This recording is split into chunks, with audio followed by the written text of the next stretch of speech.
సామాజిక సేవలో యువతకి స్ఫూర్తిగా నిలుస్తూ ఎన్నో సేవా కార్యక్రమాలు చేపడుతున్న బీఆర్ఎస్ కొల్చారం మండల యూత్ అధ్యక్షులు కోనాపూర్ సంతోష్రావు సేవలు ఎంతో అభినందనీయమని నర్సాపూర్ ఎమ్మెల్యే సునీత లక్ష్మారెడ్డి పేర్కొన్నారు. కొల్చారం మండలం రంగంపేట దుంపలకుంట చౌరస్తాలో నిర్వహించిన కార్యక్రమంలో వారు పాల్గొన్నారు. మెదక్ జిల్లా కొల్చారం మండలం రంగంపేట దుంపలకుంట చౌరస్తాలో వేసవి తీవ్రతను దృష్టిలో ఉంచుకుని ప్రజలకు త్రాగునీటి సౌకర్యం కల్పించేందుకు మండల బీఆర్ఎస్ యూత్ అధ్యక్షులు కోనాపూర్ సంతోష్రావు సౌజన్యంతో వేసవిలో ప్రజల దాహార్తిని తీర్చేందుకు చలివేంద్రాన్ని ఏర్పాటు చేసి యువతకు వాలీబాల్ కిట్లను అందజేశారు.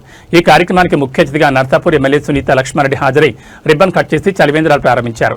సదాశివ నగరం రంగంపేట్ దుంపలకుంట గ్రామ యువతకు వాలీబాల్ కిట్లను అందజేశారు. ఈ సందర్భంగా ఎమ్మెల్యే సునీత లక్ష్మారెడ్డి మాట్లాడుతూ సంతోష్రావు సేవలు అభినందనీయమని అన్నారు. సంతోష్రావు మాట్లాడుతూ యువత క్రీడలో రాణించి భవిష్యత్తులో ఉన్నత స్థాయికి చేరుకోవాలని, గ్రామ స్థాయిలో క్రీడలకు ప్రోత్సహించడం తన బాధ్యతగా భావిస్తున్నారని చెప్పారు. ఈ కార్యక్రమంలో రంగంపేట సర్పంచ్ అరిగే విజయ్ కుమార్, సర్పంచుల ఫోరం అధ్యక్షులు యాపన్నగారి రవితేజారెడ్డి, సర్పంచులు దొడ్ల ఆంజనేయులు, లక్ష్మీ పెంటయ్య, మోహన్, నాయకులు ముచ్చంగారి సంతోష్ కుమార్, కాశీనాథ్, ధనరాజ్, భాగారెడ్డి, ఉప సర్పంచ్ సురేష్, నందు, బుసికే సుధాకర్, మహేష్ తదితరులు పాల్గొన్నారు.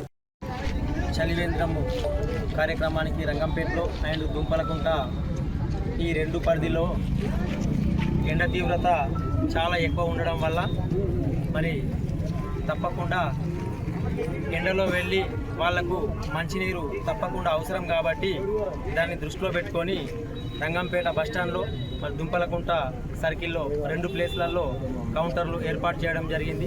మరి ఈ చలివేంద్రాలకు ముఖ్య అతిథిగా విచ్చేసినటువంటి మన అందరి అభిమాన నాయకురాలు గౌరవ సునీత లక్ష్మారెడ్డి గారి చేతుల మీదుగా ఓపెన్ చేసుకోవడము చాలా సంతోషంగా ఉంది. ఇక్కడనే బస్ లాగి ఇప్పటిదాకా మేడం రాకముందు దాదాపు ఒక 100 లీటర్ల వాటర్ కూడా వాళ్ళని ఆపలేకపోయినాం. తప్పకుండా తాగుతారు కాబట్టి తప్పకుండా వారికి కూడా మేము కొన్ని సూచనలు కూడా చెప్పడం జరిగింది. ఎండ తీవ్రత ఎక్కువ ఉంది, మధ్యాహ్నం పూట అవసరం ఉంటేనే బయటకు రండి, లేదంటే ఎమర్జెన్సీ ఉంటేనే రండి, లేదంటే మధ్యాహ్నం పూట 12 నుంచి 4 వరకు బయటకు రాకండి, అవసరం తప్పనిసరి ఉంటేనే రావాలని చెప్పి కూడా వారికి కూడా మేము కొంతమందికి సూచన చేయడం జరిగింది.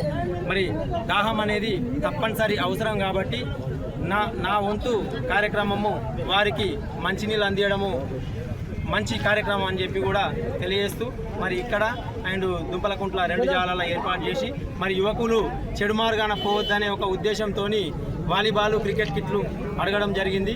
క్రికెట్ కిట్లు, వాలీబాల్ ఇప్పుడు ఇప్పించాను, మరి క్రికెట్ కిట్లు కూడా త్వరలో ఇప్పిస్తానని చెప్పి కూడా తెలియజేసుకుంటూ పెద్ద ఎత్తున వచ్చేసినటువంటి మా బీఆర్ఎస్ పార్టీ కార్యకర్తలకు, మా యువతకు మరి సహకరించిన రంగంపేట సర్పంచ్ గౌరవ సర్పంచ్ గారికి, విజయన్న గారికి, మరి ఎనియన్ల సర్పంచ్ గారికి, రవితేజారెడ్డి గారికి, ప్రతి ఒక్కరికి పేరు పేరున ధన్యవాదాలు తెలుపుకుంటూ ముగిస్తున్నాను.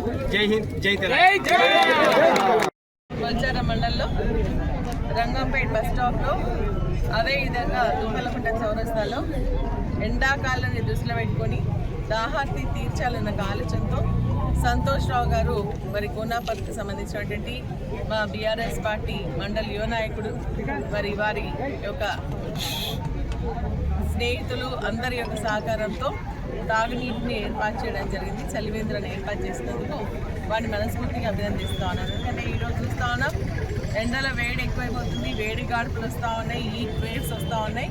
కంపల్సరీగా మరి నీళ్లు తాగాల్సినటువంటి అవసరం ఉంటుంది. సో పని మీద బయటకు వచ్చినటువంటి వాళ్ళకి నీళ్ళు బాటిల్ కొనుక్కోవాలనేటువంటి పరిస్థితి లేకుండా మరి చలివేంద్రాన్ని ఏర్పాటు చేసినందుకు, గత కొన్ని సంవత్సరాలుగా ఈ యొక్క కార్యక్రమాన్ని వారు నిర్వహిస్తున్నందుకు, వారికి సహకరిస్తున్నందుకు వారిని మనస్ఫూర్తిగా అభినందిస్తూ ఉన్నాను.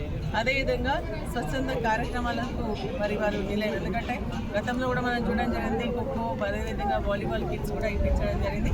ఇప్పుడు కూడా మన రంగంపేటకి, అదేవిధంగా సదాశివ నగర్కి సంబంధించినటువంటి యువకులను మరి స్పోర్ట్స్ పైన ఎంకరేజ్ చేయాలన్న ఆలోచనతో బెడదారి పడకుండా ఒక స్పోర్ట్స్ పైన కాన్సన్ట్రేట్ చేసే విధంగా వారికి వాలీబాల్ కిట్స్ కూడా ఇవ్వడం జరిగింది. చాలా సంతోషంగా కార్యక్రమం తీసుకెళ్లాలని కూడా నేను మనస్ఫూర్తిగా వారిని అభినందిస్తూ ఉన్నాను. ఇది ఇంతవరకు. నెక్స్ట్